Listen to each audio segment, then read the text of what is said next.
Iraq's Christian community was affected when a fire broke out at a wedding celebration in the tiny Christian town of Qaraqosh in the country's north, sending shockwaves worldwide. Keep watching this video to discover why the bride and groom are now being haunted by their community.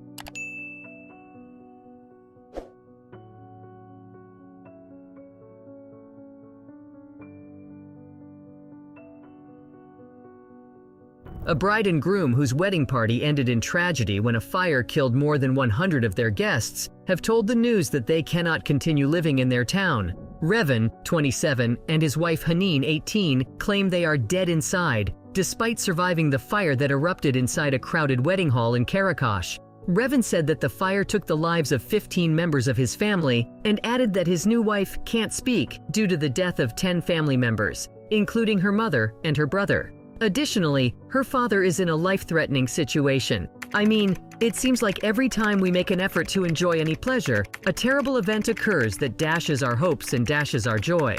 Therefore, it would be beneficial for us to go, the groom said. He continued, "It is correct that we are alive and seated here in front of you, but we are lifeless on the inside. We have become numb." In addition, he went on to relate how he assisted his wife when she could not walk due to her wedding gown. He added, "I took hold of my wife and started to pull her along. I continued yanking and pulling on her to get her away from the door leading into the kitchen. People were running away, and as they did so, they trampled on her, and her lower limbs have been hurt." According to Revan, there was just one fire extinguisher in the room, and it didn't work. At the event, as they began to dance, he claimed, 2 little fireworks were lit, and then a few minutes later, 4 more fireworks were lit. Also, he said that his father had inquired about the possibility that such pyrotechnics may cause sparks that could land on the bride's gown and catch fire, but that the hall owners had assured him that the fireworks were electric and that as a result, you could put your hand or even plastic on it and it won't burn.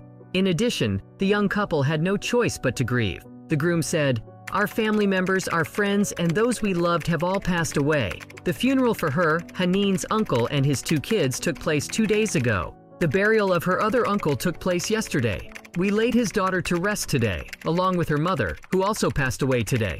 He continued, saying, "On the night of the wedding, why did this happen? What were we up to? What caused this to occur?" It ripped through Al Haytham Hall, which is a huge event facility that is situated on the outskirts of the town of Qaraqosh, which is located around 15 kilometers to the southeast of the city of Mosul, and is the primary center of the Al-Hamdaniya district. According to witnesses, the fire was said to have originated between 10 p.m. and 10:45 p.m. local time, when multiple fireworks were activated during the wedding ceremony. Also, there were between 1,000 and 100 guests. Rudaw, an Iraqi Kurdish news agency, quoted one guy saying everything was swimmingly during the wedding. Thus, at once, one of the fireworks went off as we were doing the slow dance, and it struck the ceiling. The ceiling suddenly caught fire, and the flames quickly spread throughout the building since it was constructed entirely of sandwich panels, vinyl sheets, and fabric. So, everything caught fire and began to fall on top of people's heads as it happened. No one was able to make it out of there. A video that was uploaded on the internet showed 4 big fountain fireworks being let off inside the hall, where a large number of people were seated at long tables and loud music was playing. After a few moments, a massive ceiling ornament adorned with tassels and lights was consumed by fire, and cries could be heard throughout the building. Another piece of video, shot from a different vantage point, allegedly shows the bride and groom and other guests attempting to avoid flaming debris falling onto the dance floor. Also, the electricity went out not long after that, making it impossible to see anything and harder to exit the building. The Health Directorate of Nineveh revealed that over 100 people had been positively identified as having passed away. A friend of the couple told AFP that the bride and groom both survived the fire, despite both receiving minor burns and losing close relatives in the blaze. The bride suffered the loss of her whole family, which included her 3 brothers, all of her uncles, and her young cousins. According to the anonymous survivor who was interviewed by Rudaw, he had more than 20 relatives attend the wedding, and some of them were among those who were burned. He added, "I have a buddy whose family passed away unexpectedly. Everyone in his family, including his children, his mother, and his wife." He went on to say, "It's a human catastrophe. It's an extermination. Mariam Kedar told the Reuters news agency that she was waiting for authorities to return the remains of her 27-year-old daughter, Rana Yaqub, and her 3 grandkids at a nearby morgue. Another guy who was burnt on his hands and face said that he could rescue his grandson, who was 3 years old, but that his wife, Bashra Mansour, who was in her 50s, collapsed while attempting to escape the fire and died. Also, the incident caused more than 100 persons to sustain injuries, most of which were severe burns.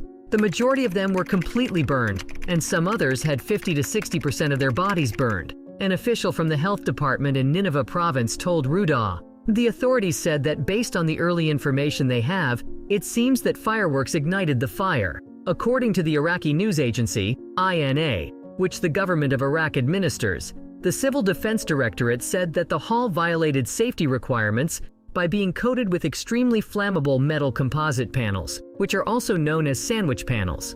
The fire led to the collapse of parts of the hall as a result of the use of highly flammable, low-cost building materials that collapse within minutes when a fire breaks out, the directorate stated. A spokesperson for the Interior Ministry named Major General Saad Maan said on X, previously known as Twitter, that the fire spread extremely rapidly and was made worse by the emission of hazardous chemicals connected to the burning of the composite panels, including plastic. A similar thing happened in London in 2017 when the Grenfell Tower caught fire and 72 people died because the outside of the building had hybrid walls made of plastic and metal.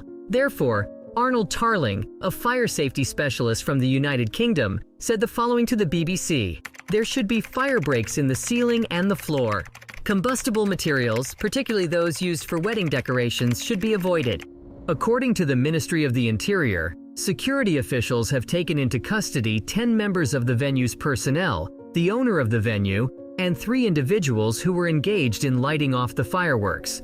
The Prime Minister of Al-Sudani has said that an investigating commission would investigate and elucidate the accident's circumstances, pinpoint the causes, and identify any areas of negligence. In addition, he has given orders to all of the appropriate agencies to step up their building inspections and verify the safety measures at all of the restaurants, retail centers, and convention centers. Because Iraq has been plagued for decades by bad management and corruption, safety regulations are sometimes only partially adhered to. On the other hand, we are keeping our fingers crossed that they will remember the safety standards this time around. Leave a comment below and let us know what you think about the tragic event that occurred at the wedding. And that wraps things up. We appreciate you watching this video. Please hit the subscribe button and we'll see you in the next one.